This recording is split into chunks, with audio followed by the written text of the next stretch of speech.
기도하겠습니다. 하나님 아버지 감사합니다. 오늘 우리 예배를 받아주시고 우리 성가대의 찬양을 받아주심을 감사합니다. 너희가 환난을 당하나 담대하라, 내가 세상을 이겼노라고 말씀해 주신 주님, 저희를 어떠한 역경과 고난 가운데도 하나님을 잘 섬기고 믿음으로 살아갈 수 있는 저희들 되게 하옵소서. 또 귀한 말씀을 통해서 주의 음성을 듣는 귀한 시간이 되게 하여 주옵소서. 예수님의 이름으로 기도합나이다. 아멘. 우리 말씀 듣기 전에 인사 한번 나누시다. 앞뒤적으로 잘 오셨습니다. 반갑습니다.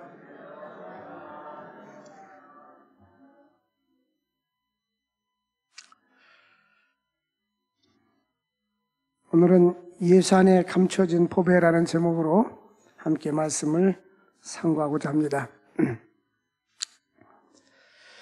중국의 역대 왕조들 가운데 많은 사람들이 다른 민족으로부터 국가가 침입을 받으니까 나라를 지키기 위해서 만리장성을 쌓습니다. 이 만리장성은 길이가 3,000km가 넘습니다. 이 3,000km면 저 백두산에서 부산까지 왔다 갔다 한 거리보다도 더 깁니다.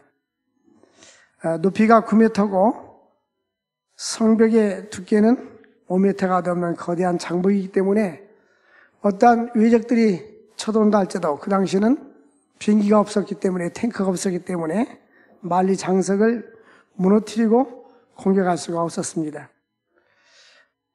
그래서 중국인들은 이제 자만에 빠졌습니다. 우리는 만리장성이 있기 때문에 결코 어떠한 외적도 침범하지 못할 것이라고 생각했습니다. 만리장성을 쌓은 후에 100년 동안 3번이나 외적의 침입을 당했습니다. 그것은 그들이 군사력이 부족해서만이 아니라 지도자들이 자만했기 때문입니다. 그래서 교만하고 정신이 다른 곳에 팔려 있을 때에 성벽을 지키는 문지기들이 외적에게 뇌물을 받고 성문을 열어서 기습적인 공격을 당했기 때문입니다. 정치 지도자들은 쾌락과 방탕에 빠져 있을 때에 이제 외세 민족 군인들은 무장하고 쳐들어왔기 때문인 것입니다. 이와 마찬가지로 내 자신이 자만하고 내가 하나님 없이 살아도 된다고 생각할지 모르지만 영적으로 우리가 자만하게 되면 결국 사탄 마귀가 침범하게 되고 나는 영적으로 무너질 수가 있는 것입니다. 그러므로 우리 그리스도인들이 경계해야 될 것은 영적인 자만과 교만과 나태함입니다. 그러다 보면 무감각해지기 시작합니다. 하나님이 멀어져도 무감각해지고 또 내 자신이 하나님의 뜻대로 살지 않아도 무감각하게 되는 것입니다. 조그만 나무에 벌레가 들어가면 벌레가 갉아먹기 시작합니다. 그러다 보면 점점점 크게 갉아먹으면 어느 시기가 지나면 거대한 나무가 쓰러지게 되는 것입니다. 이와 같이 사람은 자기 마음을 다스리지 못하고 교만하게 되면 쓰러지게 되는 것입니다. 성경에 보면 구약의 많은 역대 왕들이 하나님께 버림받았을 때가 언제입니까? 교만했을 때입니다. 하나님을 중심으로 살지 않냐고 우상을 숭배하고 자만하고 교만할 때에 하나님께 버림을 받게 되었습니다. 벨사살 왕이 예루살렘 성전에서 빼앗아온 성물을 가지고 이제 잔치를 했을 때에 벽에 글씨가 나타났습니다. 손가락이 잘라진 손가락이 벽에 글씨를 쓰기 시작했어요. 메네메네 데겔 우바르신이라고 글씨가 쓰여졌습니다. 그때 벨사살 왕은 넓적다리가 흔들리면서 놀랐습니다. 얼굴이 파라졌어요. 이게 무슨 일인가? 이 글을 해몽해 줄 사람을 찾았습니다. 결국 다니엘에게 찾았습니다. 하나님께서 왕의 나라를 버렸습니다. 하나님께서 왕을 저울로 달아보니 저울로 미달리었습니다. 그래서 왕의 나라는 빼앗길 것입니다. 그들은 술 먹고 예루살렘에서 가져온 좋은 금이나 은으로 만든 대접을 가지고 그들은 술을 마시면서 쾌락과 방탕에 빠져 있었습니다. 그때에 결국 외세 침입을 받아가지고 그들은 멸망하게 되었습니다. 그리고 그날 저녁에 벨사살 왕은 죽임을 당하게 된 것입니다. 하나님이 없이 사는 인생들은 성공하는 것 같지만 언젠가 갑자기 무너질 수가 있는 것입니다. 그럼 우리는 하나님을 잘 섬기고 믿음으로 사는 것이 최고의 축복임을 믿으시기를 바랍니다. 이 골로새서는 바울이 쓴 편지입니다. 예수 그리스도의 우월성을 강조하기 위해서 골로새를 썼어요. 예수 그리스도는 어떤 분이신가 하는 것을 강조하고 있고 우리는 어떠한 삶을 살아야 되는가 하는 것을 말씀하고 있습니다. 예수 그리스도는 어떤 분인가? 그분은 전능하신 하나님이시고 영원 전부터 계신 신성을 가지고 계신 분이시다는 것입니다. 그리고 우주 만물을 초월하시는 초월자라는 것입니다. 그렇다면 우리는 어떻게 살아야 되는가? 믿음 안에 살고 말씀 안에서 순종하면서 살 것을 말씀하고 있습니다. 그러므로 본문은 첫 번째로 그리스도인은 하나님의 비밀인 그리스도를 깨달아 알아야 하는 것입니다. 골로새 교회는 바울의 영향을 받아서 훈련되어진 에바브라에 의해서, 지금 말하면 에바브라라는 사람이 디모데처럼 이 골로새 교회를 세운 것입니다. 우리는 설교 시간에 디모데라는 이야기는 많이 들었는데 에바브로 이야기는 예배를 열심히 참석하는 사람은 좀 들었을 것이고 주일날만 오는 사람들은 잘 가끔 어쩌다 들었을 겁니다. 이 에바브로라는 사람이 어떤 사람인고 하면은 바울이 3차 전도여행 때에 두란노 서원에 머물면서 복음을 증거할 때에 복음을 받아들인 사람입니다. 그래서 이 에바브라티다는 1장 7절과 8절에 보니까 세 가지로 말하고 있습니다. 그 사람은 우리와 함께 주의 종된 자이다. 한마디로 바울 사도가 하나님의 종이 되어서 주의란 것처럼 에바브라도 함께 주의라는 자라고 말합니다. 우리 한국에서는 이 목회자들을 주의 종이라는 용어를 많이 씁니다. 이 주의 종이란 말은, 종이란 말은 노예라 소리입니다. 과거의 이 노예는 자기의 그 주권도 없고 재산을 소유할 수 있는 권한도 없었습니다. 원래 법적으로는 로마 시대 때 노예는 결혼할 수도 없었어요.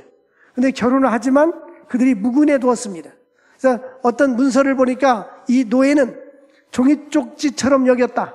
나무의 한 조각처럼 여겼다. 그러니까 노예는 사람 취급을 받지 못했습니다. 근데 바울은 스스로 나는 주님의 종입니다. 나는 주님 앞에 아무것도 아닙니다. 이 종은 주인의 소유물이기 때문에 주인이 시키는 대로 하는 것입니다.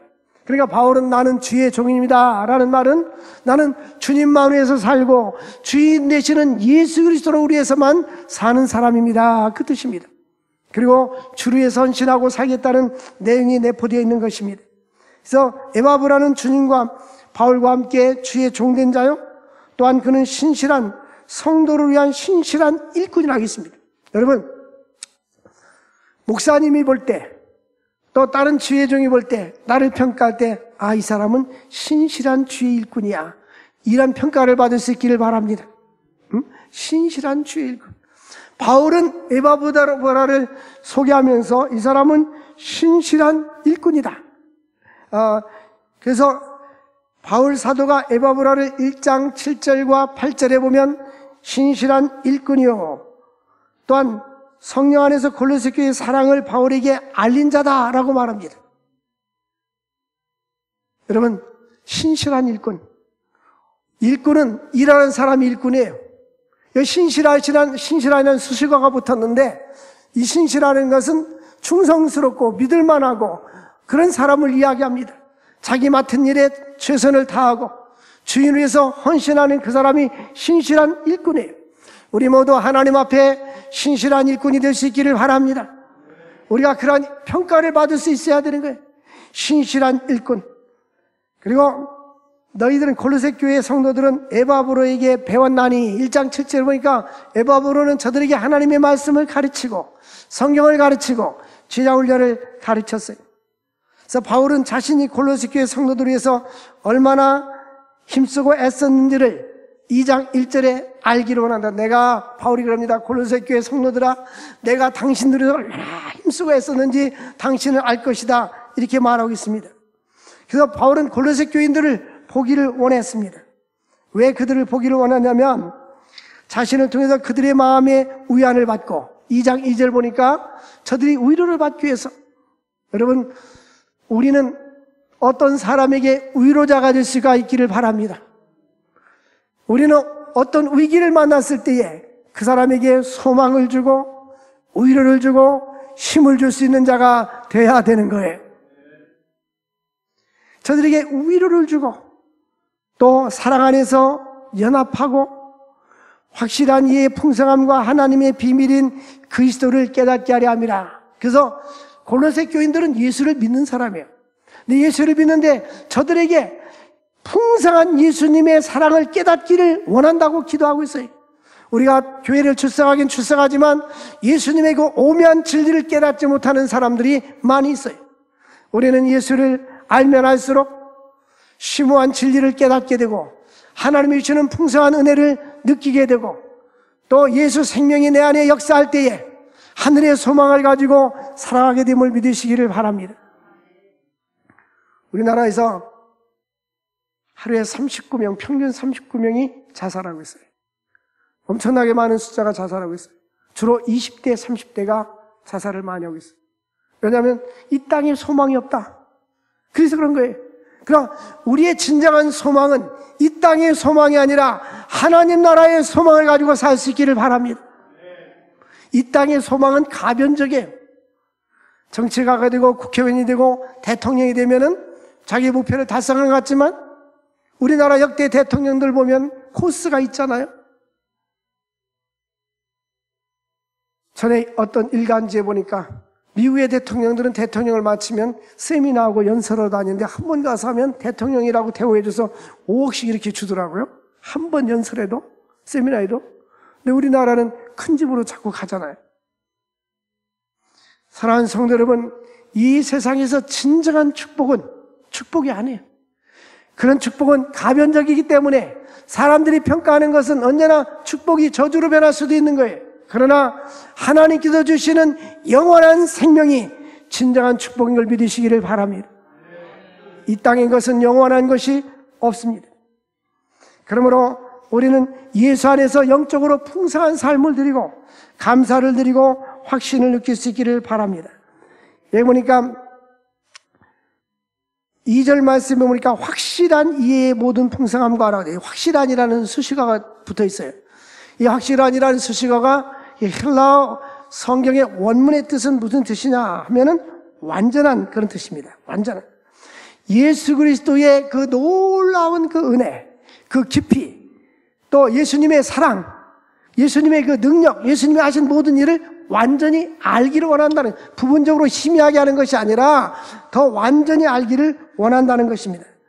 영적 지각이 뛰어나서 하나님의 오묘한 것을 깨닫기를 원한다는 거예요. 성도 여러분들, 우리 모두도 기도할 때마다 주님, 내가 하나님을 더 깊이 깨달아 알게 하여 주시고 예수 그리스도를 깊이 깨달아 알게 하여 주옵소서. 호세아서 6장에 보니까 이스라엘 백성들이 이게 이 백성이 여호와를 아는 지식이 없어서 망한다고 했어요. 하나님을 알면 우리가 망하는 길을 가지 않습니다. 멸망의 길을 가지 않습니다. 우리가 하나님을 깊이 알면 알수록 기쁨이 넘치고 행복이 넘치고 비전이 보이고 꿈이 보이는 것입니다. 그러므로 오묘한 세계를 깨달아서 예수 그리스도의 확신 가운데에 하늘의 소망을 두고 살 수 있기를 주의 이름으로 축원드립니다. 그래서 하나님의 비밀인 그리스도를 깨닫기를 바울은 간절히 소망했어요. 골로새 교인들이 신앙생활하고 있었어요. 그럼에도 불구하고 하나님의 비밀을 깊이 알지 못하니까 내가 너희들을 만나기를 원한 것은 하나님의 비밀을 깊이 깨닫게 하기를 원하기 때문이라고 말하고 있습니다. 하나님의 비밀은 바로 하나님의 비밀을 알면 예수를 알게 됩니다. 하나님을 알면 예수의 깊이를 알게 되는데 교회는 하나님의 비밀을 깊이 알아야 됩니다. 하나님의 비밀, 우리가 신앙생활을 한다고 해서 이 성경을 다 아는 것이 아니잖아요. 어느 날 성경 말씀을 깊이 읽고 말씀을 듣다 보면 깨달음이 오기 시작합니다.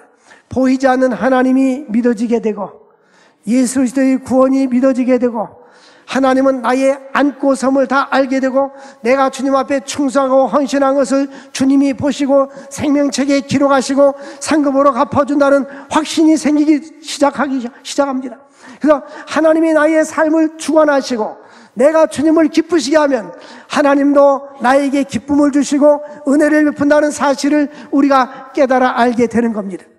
근데 믿음이 없는 사람들은 주님 앞에 나오는 것이 시간의 낭비고 시간의 손해라고 생각합니다. 내가 주님 앞에 나의 몸을 드리고 헌신하는 것이 헛된 것이라고 생각합니다. 무의미하신 것이라고 생각합니다.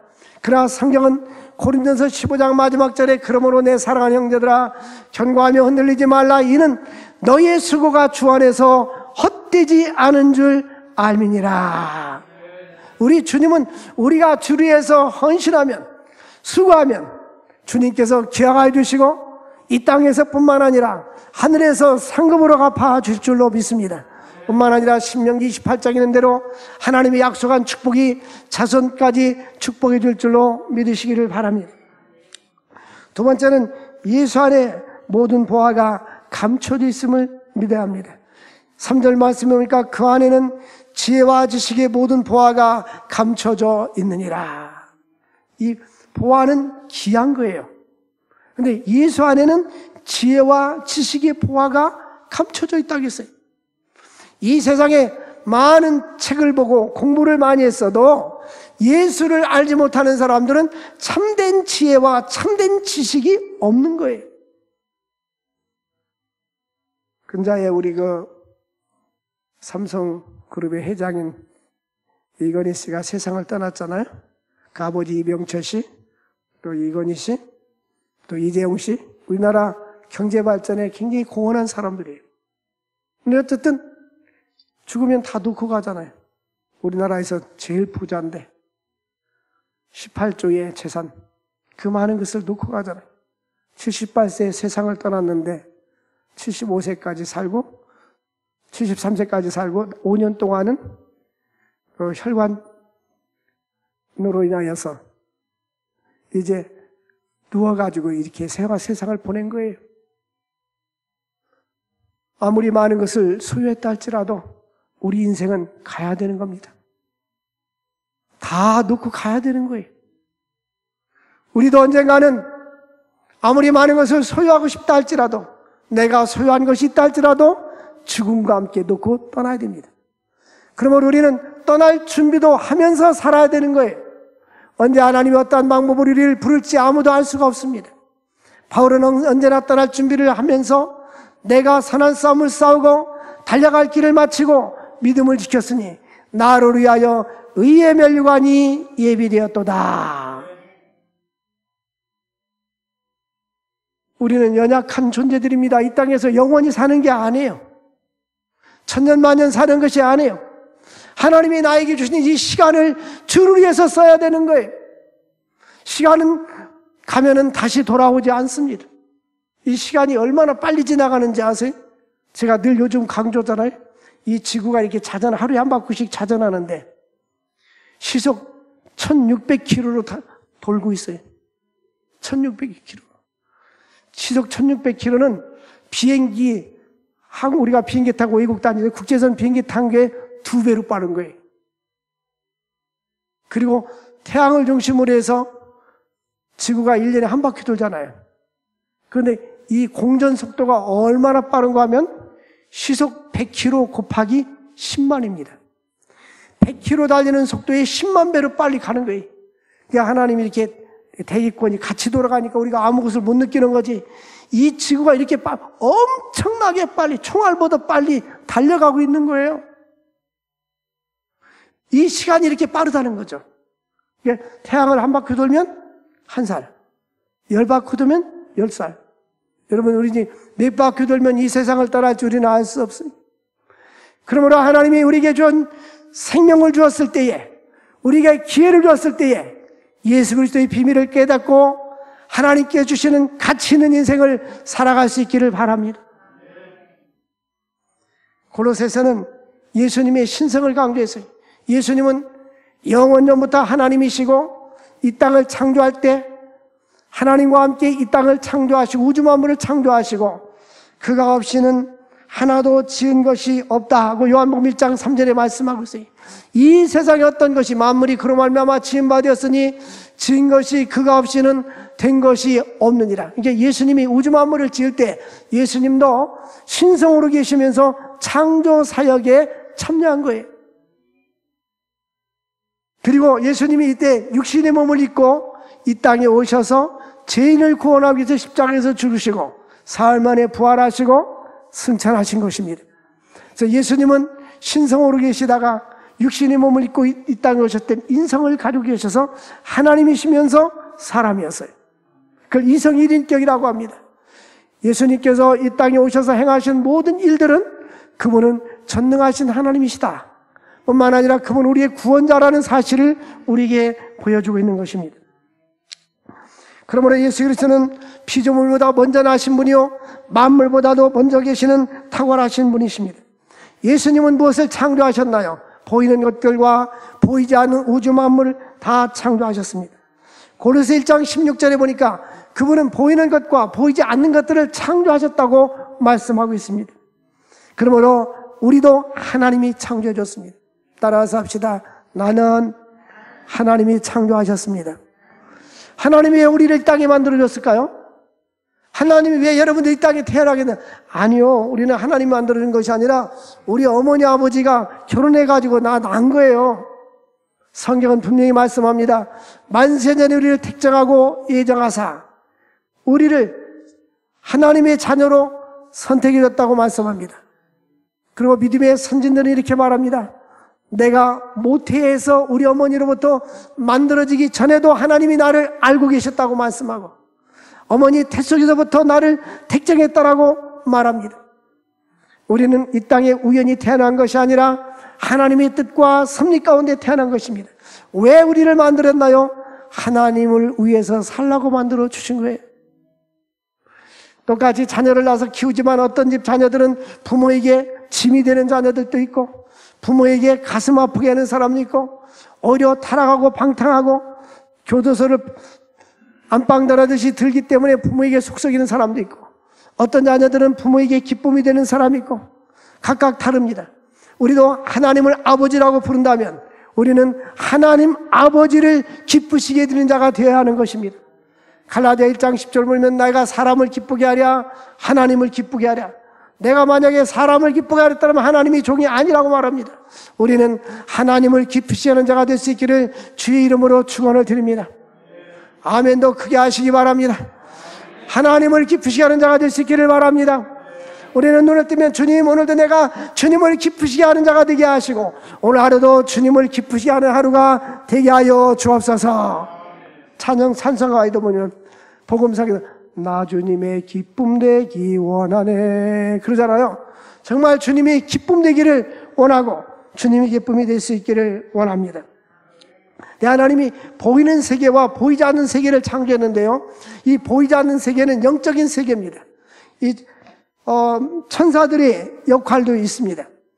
천사들의 역할은 뭐냐면 이 천사는 우리 눈에 보이질 않아요. 그런데 필요한 경우에는 천사들이 사람의 모습으로 나타나기도 합니다. 보면 천사들이 이렇게 날개 다닌 것처럼 이렇게 그려놨잖아요. 그런데 이사야 선지자에게는 6날개를 달린 천사가 나타났어요. 그런 천사가 그렇게 생긴 건 아닌데 그렇게 보여지는 겁니다. 천사는 영입니다. 근데 천사는 하나님의 뜻을 전달하기도 하고 천사들이 하는 일은 하나님의 뜻을 우리에게 전달해 줍니다. 목자들이 들에서 양을 칠 때에 예수님의 탄생을 천사들이 들려주었습니다. 천사들은 때로는 보호해 주기도 합니다. 천사들은 감옥에 갇혀있는 베드로를 예루살렘 교회가 합심해서 기도하니까 쇠사슬이 풀어지고 옥문이 열리고 밖으로 끄집어내 주었던 것입니다. 천사는 때로는 이러한 놀라운 일도 행하게 하시고 뿐만 아니라 사자굴 속에 들어갔던 다니엘에게 하나님은 천사의 입을 막아서 보호해 주시고 지켜 주었습니다. 우리가 사는 동안 우리 눈에는 보이지 않지만 믿음으로 사는 하나님의 백성들은 천사들이 동행해 주시고 지켜 주시고 보호해 주십니다. 요한계시록 8장에 보면 성도들의 기도를 천사들이 향연에 받아가지고 하나님 나라에 가서 쏟아붓고 내려온다라고 말씀하고 있습니다. 우리 눈에는 보이지 않지만 이 영적인 세계와 피조물 세계가 있습니다. 이 영적인 세계도 하나님이 창조하시고 예수님이 창조하셨습니다. 그럼 우리는 보이는 것과 보이지 않는 모든 것들을 주님이 창조하시고 지금도 역사하심을 믿으시기를 바랍니다. 근데 예수 안에 모든 보화가 감춰졌는데 지혜와 지식의 모든 보화인 것입니다. 이 지혜와 지식, 하나님의 비밀인데 부름받은 성도들은 하나님께서 그들 마음속에 깨달음을 주셔서 예수를 믿게 해주시는 거예요. 내가 주님을 믿는 것이 아니라 하나님께서 믿을 수 있는 믿음을 주시는 거예요. 이 믿음은 하나님의 말씀을 통해서만이 생기는 것입니다. 믿음은 들음에서 나기 때문에 설교 말씀을 자주 듣고 성경을 많이 읽어야 믿음이 점점 자라날 수가 있는 것입니다. 이 세상에서 우리에게 가장 큰 자산은 믿음의 자산인 거예요. 제가 늘 말씀하잖아요. 이 세상 모든 것은 다 내 곁을 떠나갑니다. 사랑하는 남편도 아내도 죽음과 함께 떠나가 버리는 거예요. 자녀들도 떠나가 버립니다. 나의 학위증도 다 떠나가 버리는 거예요. 석사, 박사, 학위도 다 떠나가 버리는 거예요. 내가 모았던 재물도 다 떠나가 버리는 거예요. 내가 소중히 여겼던 모든 것도 다 떠나가 버립니다. 그러나 우리에게 영원히 간직되는 것은 믿음을 통해서 영생을 누리는 것입니다. 우리는 키르케고르가 우리 인생은 태어나면서부터 죽음에 이르는 병에 걸렸다고 했어요. 암병에 걸린 사람만 죽음에 이르는 병에 걸리는 것이 아니라 모든 사람은 죽음을 향하여 달려가는 거예요. 결국 죽지 않은 사람은 아무도 없습니다. 언젠간 우리는 떠나야 되는 거예요. 그럼 우리는 떠날 준비를 해야 되는데 어떻게 해야 떠날 준비를 잘하느냐? 예수를 잘 믿고 믿음 생활 잘하고 나의 생애를 주를 위해서 가치 있게 사는 것이 참으로 아름다운 삶을 사는 것이 준비를 잘하는 거예요. 믿음으로 살 수 있기를 바랍니다. 하나님을 영화롭게 하는 삶을 살 수 있기를 바랍니다. 우리 인생의 계획을 분명한 목표를 세우고 나에게 남은 시간을 우리나라가 82세가 평균 나이입니다. 평균 나이를 잡으면 우리 기대 수명이에요. 82세는 특별한 질병이 없으면 살 수 있겠지 하는 것이 기대 수명이에요. 물론 남성들보다 여성들이 평균 수명이 더 많습니다. 그러니까 예를 들어 82세까지 산다면 나는 82세까지 무엇을 하며 살 것인가? 목사님, 난 120살을 살고 싶습니다. 그럼 120살까지 뭐 하며 살 것인가? 그럼 분명한 것은 90세 넘으면 실버 요양원으로 가야 됩니다. 우리 인생은 영원하지 않다는 거예요. 내 의지대로 사는 것은 아니에요. 그러니까 우리가 믿음을 가지고 주를 위해서 살다가 영생을 누리는 것이 축복을 믿으시기 바랍니다. 세 번째는 예수 안에 뿌리가 박히고 감사함을 넘치게 하라고 했습니다. 여기 6절에 보니까 예수로 주로받았으니 건에 생하되 건에서 뿌리를 박고, 우리가 나무도 깊이 뿌리를 박으면 태풍이 불어도 이 나무가 뿌리가 뽑히지 않습니다. 그러나 뿌리가 얇으면 바람이 불면 나무가 넘어지듯이 우리의 신앙도 뿌리가 깊이 박혀져 있으면 흔들리지 않는 거예요. 깊은 뿌리가 내려질 수 있기를 바랍니다. 이번에 그 코로나 바이러스로 인하여서 국가에서 방역 지침에 따라서 20명 모여서 온라인 영상 예배 드리세요. 50명 모여서 드리세요. 지금은 3분의 1까지 가능합니다. 이렇게 지침을 줬는데 어쨌든 우리 교회 성도들은 그 방역 지침을 준수하면서 지금까지 신앙생활을 잘하고, 저 보니까 97%의 사람들이 예배를 지금 출석하고 있고 새벽기도도 많은 사람들이 출석하고 있어요. 그래서 감사한 것은 믿음의 뿌리가 잘 내려져 있구나. 할렐루야. 아멘 않는 사람들은 자신이 없으니까 미안해서 아멘을 못 하는 것 같아요. 믿음의 뿌리가 잘 내려져 있구나. 할렐루야. 그래서 믿음에 굳게 서서 감사함을 넘치게 하라. 우리 그리스도인들의 아름다운 인격은 감사입니다. 여러분, 어려운 환경 속에도 감사하면서 사는 사람이 있고, 좋은 환경 속에서도 원망하고 불평하면서 사는 사람들이 있어요. 전에 제가 아는 목사님이 지하실에서 개척교회하고 교회가 부흥이 안 돼서 나이 먹도록 오래게 고생하다가 은퇴하셨어요. 그 집에서 몇 사람이 예배드리는데 자기 아들이 한양대학교를 수석으로 들어갔어요. 장학금받으면서. 근데 그 아들이 그러더래요. 자기 보고, 나는 이 세상에서 내가 제일 존경하고 존중하는 사람이 우리 아버지입니다. 그러더래요. 그래서 당신은 아들을 잘 키웠습니다.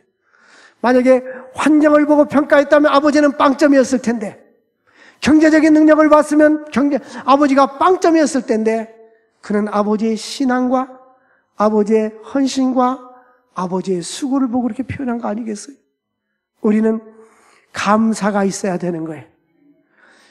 영적으로 성숙한 사람일수록, 성숙한 인격을 가진 사람일수록 위로는 하나님께 감사하고, 이 땅에서는 부모님의 은혜에 감사하고, 형제에게 감사하고, 가족 식구들에게 감사하고, 부부간에도 남편과 아내에게 서로 감사하고, 교회에서도 영적인 지도자들에게 감사하고, 나라와 민족의 지도자가 있어서 감사하고.